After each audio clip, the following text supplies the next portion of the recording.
Hola, hoy voy a hablar sobre el barroco y el neoclasicismo. Principalmente hablaré sobre un breve contexto sobre ambos, sus periodos y países de origen, características, representantes y finalmente datos curiosos. Comencemos. Comencemos con el barroco. El contexto de este da lugar en el siglo XVI, en donde España pasaba un gran momento, ya que la economía era buena y de gran expansión.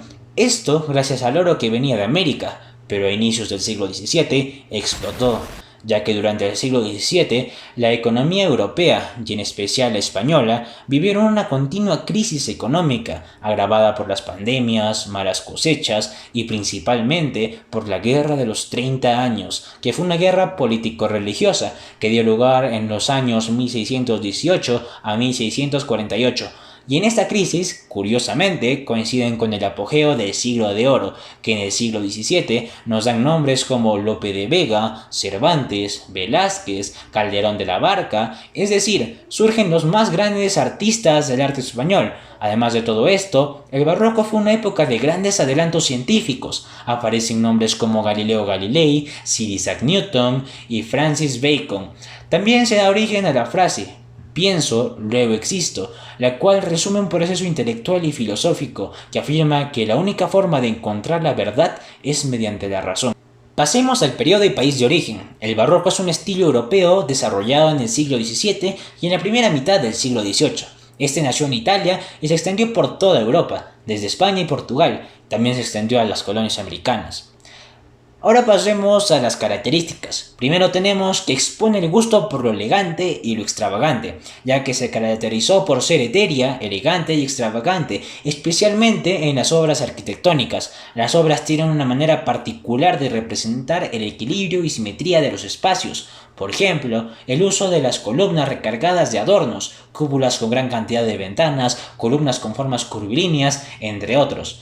Luego tenemos la valorización de detalle y exceso de ornamento. Se hizo un uso excesivo de recursos con el fin de dar mayor dramatismo a las representaciones artísticas y conmover al espectador. Esto se puede apreciar especialmente en la arquitectura y la pintura, donde podemos ver obras a veces recargadas de adornos. Búsqueda de la espiritualidad, de las sensaciones y las pasiones internas. Los artistas del barroco buscaban exponer emotividad en sus obras para conmover a los espectadores. En la música se intensificaron los sonidos, en la literatura el sentido de las palabras, en la arquitectura las formas y el equilibrio, y en la pintura el uso de sombras y luces. Luego tenemos a la cuarta característica, dualismo y contradicción. Los artistas del barroco demostraron su gusto por exponer el dualismo y la contradicción de los sentimientos del ser humano, es decir, de lo celestial con lo terrenal, de la vida y de la muerte entre nosotros. Por ejemplo, en la literatura, los poetas hicieron un uso excesivo de las figuras retóricas para exponer con mayor detalle el dualismo y la contradicción de los sentimientos humanos. Ahora pasemos a los representantes. Ya mencioné anteriormente de los representantes, ahora hablaremos sobre uno en específico, Pedro Calderón de la Barca, nacido en Madrid el 17 de enero de 1600 y murió el 25 de mayo de 1681. Fue un escritor español conocido fundamentalmente por ser uno de los más insignes literatos barrocos del Siglo de Oro, en especial por su teatro. Escribió El alcalde de Zamalea en 1651, El gran teatro del mundo en 1655, El príncipe constante en 1636, al igual que La dama del duende en ese mismo año. También escribió una de las obras más conocidas alrededor del mundo, La vida es sueño, que trata sobre la oposición y la dualidad entre el libre albedrío y las predicciones, así como la realidad y el sueño. Ahora hablemos sobre el estilo literario del autor. En sus obras, Pedro Calderón de la Barca siempre suele centrarse en la oposición o confrontación entre la razón y las pasiones, lo intelectual y lo instintivo, el entendimiento y la voluntad. Finalmente tenemos los datos curiosos. La vestimenta de la mujer, específicamente en la falda, servía para esconder armazones llamados miriñaques. El origen fue diseñado para esconder el embarazo. Después tenemos el segundo dato curioso, el cual dice que la música barroca construyó una nueva forma en las notas musicales, a las que se llamaron bipolar o monodia acompañada, estilo en la que se inspiró la canción Bohemian Rhapsody de Queen.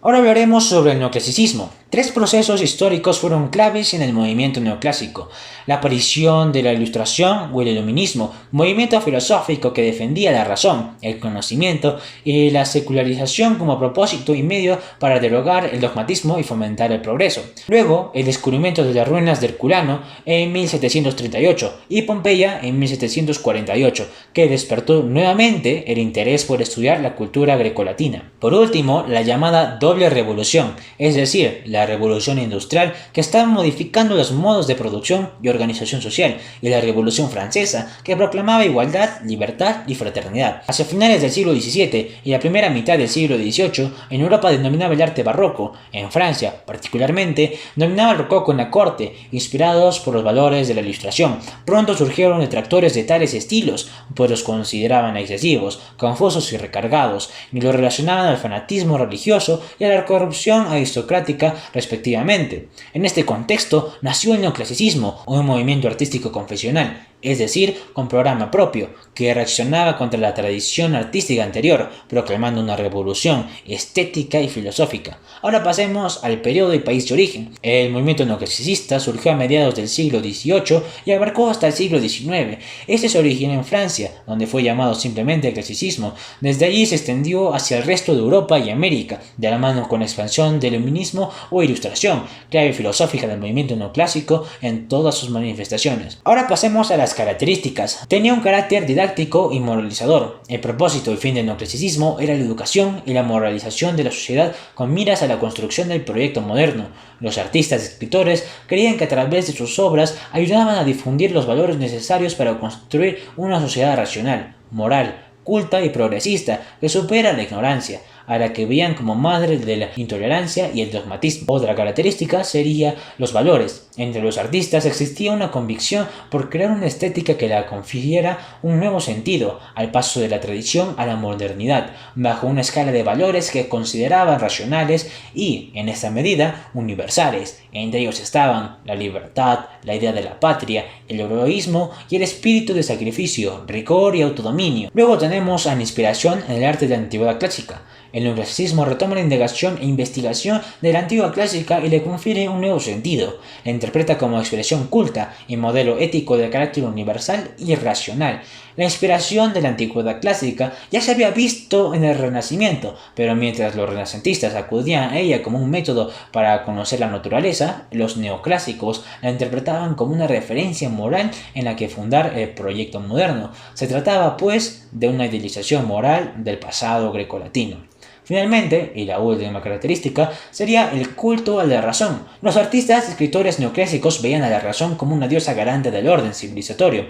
El racionalismo en la composición estética, es decir, la representación organizada y metódica, así como los temas que resaltaban la templanza, la virtud y el autodominio, eran una forma de ejercer y difundir el culto a la razón. Luego pasamos a los representantes. Tenemos a Alexander Pope, Samuel Johnson, Jean de La Fontaine y muchos más, pero hablemos de este último. Jean de La Fontaine fue un fabulista francés. Sus cuentos y novelas están inspiradas por Ariosto Boccaccio, Francisco Ribailes y Margarita de Navarra. Escribió cuentos y relatos en verso: La cigarra y la hormiga, El zorro y el cuervo, El lobo y el cordero, El león y la rata, La liebre y la tortuga y muchos más, pero hablemos de este último. La liebre y la tortuga trata sobre el enfrentamiento de estas para demostrar quién era más rápido. Al perder la liebre, por dormir, burlarse y ser vanidosa, aprendió una lección que no olvidaría jamás: no hay que burlarse de los demás, y la moraleja: no se debe uno burlar de los demás, ni presumir o ser vanidoso. Bueno, ahora hablemos sobre el estilo literario del autor.